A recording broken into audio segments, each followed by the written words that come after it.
ኢትዮጵያ ለመጀመሪያ ጊዜ ከቻይና ውጭ የሚካሄደውን ግዙፍ ዓለም አቀፍ የኢንተርኔት ኮንፈረንስ ለማዘጋጀት ዝግጅት እያደረገች ነው ተባለ። ኢትዮጵያ ለመጀመሪያ ጊዜ ከቻይና ውጭ የሚካሄደውን ግዙፍ ዓለም አቀፍ የኢንተርኔት ኮንፈረንስ በአዲስ አበባ ለማዘጋጀት ዝግጅት እያደረገች መሆኑም ተገለጸ። የኢኖቬሽንና ቴክኖሎጂ ሚኒስትር ዶክተር በለጠ ሞላ የዓለም አቀፍ የኢንተርኔት ኮንፈረንስ ምክትል ዋና ጸሐፊ ሚኒስትር ሊያን ኦን በጽህፈት ቤታቸው ተቀብለው በዓለም አቀፍ የኢንተርኔት ኮንፈረንስ ዙሪያ መክረዋል። በምክክሩም በመጨረሻው መስከረም ወር በአዲስ አበባ የሚካሄደው ዓለም አቀፍ የኢንተርኔት ኮንፈረንስ በስኬት እንዲጠናቀቅ በሚያስችሉ የቅድመ ዝግጅት ስራዎችን ሂደቶች ላይ ያተኮረ እንደነበርም ተጠቁሟል።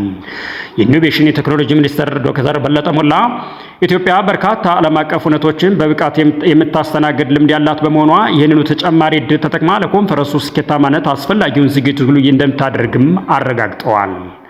ለኮንፈረንሱ ስኬት ሚኒስቴር መስሪያ ቤቱ ከሁሉም ባለድርሻ አካላት ጋር በቅንጅት እንደሚሰራ የገለጹት መድረኩ ኢትዮጵያውያን ተመራጭ የኮንፈረንስ ቱሪዝም መዳረሻ ከማድረግ አንጻር ያለውን ከፍተኛ ፋይዳም አስመዝግበዋል።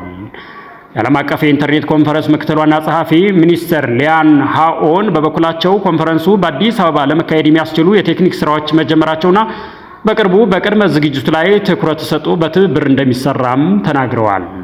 ከ2012 ጀምሮ በየዓመቱ በቻይና ሲካሄድ የቆየው ይህ ኮንፈረንስ እንደ ጎግል፣ አይቢኤም፣ ኒቪዲያ እና አሊባባ ያሉ ከ200 በላይ ግዙፍ ዓለም አቀፍ የቴክኖሎጂ ተቋማትን በአባልነት የያዘ ትልቅ መድረክ ነውም ተብሎለታል። በመድረኩም ዓለም አቀፍ የዘርፉ ተዋናዮች ምሁራንና ከፍተኛ የሀገር ባለስልጣናት የሚሳተፉበት በመሆኑ ለኢትዮጵያ የቴክኖሎጂ ሽግግርና ለኢንቨስትመንት መስፋፋት አዲስ በር እንደሚከፍት ከኢኖቬሽንና ቴክኖሎጂ ሚኒስቴር የተገኘው መረጃ ያመለክታል።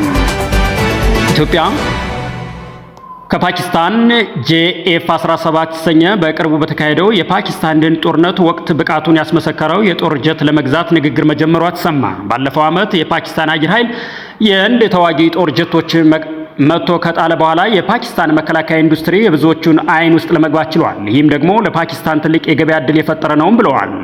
13 ሀገራት የፓኪስታን ምርት የሆነውን JF-17 የተሰኘው የጦር ጀት ለመግዛት የሚያስችል ንግግር እያደረጉ ነውም ተብሏል። ንግግሩ ያደረጉት ካሉት ኢትዮጵያ፣ ሱዳን፣ ሳውዲ አረቢያ፣ ኢንዶኔዥያ፣ ሞሮኮና ናይጄሪያ እንደሚገኙበትም የጠቀሰው ዘገባው ከግማሾቹ ጋር የሽያጭ ስምምነት መድረሱም አስረድተዋል። እንደ ዘገባው የፓኪስታን ጦር ኃይልና መከላከያ ሚኒስትሮች እያደረጓቸው ስላሉት ንግግሮች ዝርዝር ማብራሪያ ለመስጠት ፈቃደኛ ባይሆኑም ወታደራዊ ምርቶቻቸው ለተለያዩ ሀገራት የመላክ ፍላጎት እንዳላቸው ግን ማረጋገጫ ሰጥተዋል ተብሏል። የዘርፉ ተንታኞች እንደሚሉት በዩክሬን ጦርነትና በመካከለኛው ምስራቅ ባለው ግጭት የተነሳ በዓለም ላይ የጦር መሳሪያ እጥረት በመፈጠሩ ሀገራት አዳዲስ የምርት አቅርቦት ሰንሰለቶችን እየፈለጉም ይገኛሉ ተብሏል። በዚህም ውስጥ ደግሞ ባለፈው ዓመት ከህንድ ጋር በነበረው ጦርነት በከፍተኛ ሁኔታ ብቃቱን ያሳየው JF-17 የበርካቶችን ትኩረት ስቧልም ተብሏል። የፓኪስታን መከላከያ ኢንዱስትሪ ኃላፊው ራዛ ሃያ ሲናገሩ በዓለም ደረጃ ባለው የአቅርቦት እጥረትና ጫና የተነሳ ንግግሮችን እያደረግን ነውም ያሉት ቢሆንም ንግግሮቹ ጥብቅ ምስጢር በማለት ይፋ ከማድረግ ተቆጥበዋል። ኃላፊው እንዳሉት የፓኪስታን ጀቶች በአሜሪካና በአውሮፓ ከሚመረቱ ጋር ያላቸው ከፍተኛ የዋጋ ልዩነት ተመራጭ እያደረጋቸውም ነውም ብለዋል። JF-17 በአሁኑ ወቅት ከ30 እስከ 40 ሚሊዮን ዶላር እንደሚያወጣ የጠቀሱት ኃላፊው ምዕራባውያን ጀቶች ፊልድ ማርሻል ብርሃኑ ጁላ አድማጭ ተመልካቾቻችን ኮሜንት፣ ላይክ እና ሰብስክራይብ ማድረጋቸውን እንዳትረሱ እያልን ወደ ሌሎች ጉዳዮች እናልፋለን። አብራችሁን ቆዩ። ፊልድ ማርሻል ብርሃኑ ጁላ ከዓለምና ከአፍሪካ ሚሊተሪ ስፖርት አመራሮች ጋር ተወያዩ። የጦር ኃይሎች ጠቅላይ ኤታማዦር ሹም ፊልድ ማርሻል ብርሃኑ ጁላ የዓለም ሚሊተሪ ስፖርት ምክር ቤትና የአፍሪካ ወታደራዊ ስፖርት ድርጅት ከፍተኛ አመራሮች በቢሮአቸው ተቀብለው ማነጋገራቸውን የመከላከያ ሰራዊት ሚኒስቴር አስታወቀ።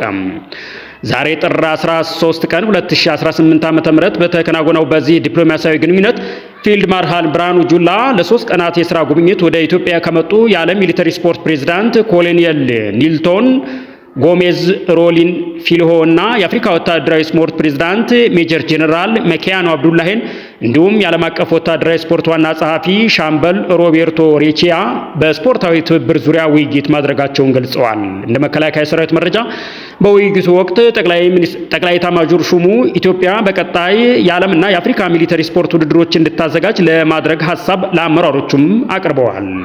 በዋናነት ኢትዮጵያ የአፍሪካ ሚሊተሪ ስፖርት ውድድር ለማዘጋጀት በምትችልባቸው ሁኔታዎችና የመከላከያ መቻል ስፖርት ክለብ በዓለም አቀፍ ደረጃ ተወዳዳሪ መሆን በሚችልባቸው ጉዳዮች ላይ ትኩረት አድርጓልም ተብሏል። እንግዶቹ የመከላከያ መቻል ስፖርት ክለብን በመጎብኘት የክለቡን ወቅታዊ ቁመና መመልከታቸው መረጃዎች ጠቁመዋል።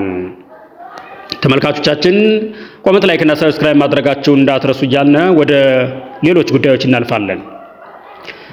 የቻይና የጦር አውሮፕላኖች የአየር ክልል ገደቦችን ጥሰው ቴህራን ገቡ።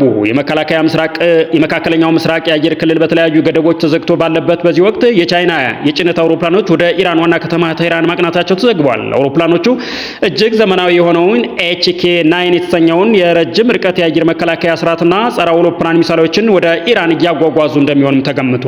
ይህ እርምጃ የተወሰደው አሜሪካና እስራኤል በኢራን ላይ ጥቃት ሊሰነዝሩ ይችላሉ የሚል ከፍተኛ ስጋት ባለበት ወቅት ነውም ተብሏል። ቻይና ይህን ወታደራዊ ጋፍ ማድረጓ በኢራንና በምዕራባውያን መካከል ባለው ፍጥጫ ውስጥ በቀጥታም ባይሆን በተዘዋዋሪ የኢራን መከላከያ ለማጠናከር መቋቋም የሚያሳይ ምልክት ተደርጎ ይወሰዳልም ብለዋል። የቻይና ጣልቃ ገብነት መካከለኛው ምስራቅ ያለውን የኃይል ሚዛን ይቀይረዋልም ተብሏል። አድማጮች ተመልካቾቻችን ስለተከታተላችሁን እያመሰገንና በእኛ በኩል ኮመንት፣ ላይክ እና ሰብስክራይብ እንዳትረጉ እያልን ጤና ይስጥልን ብንላል። እናመሰግናለን።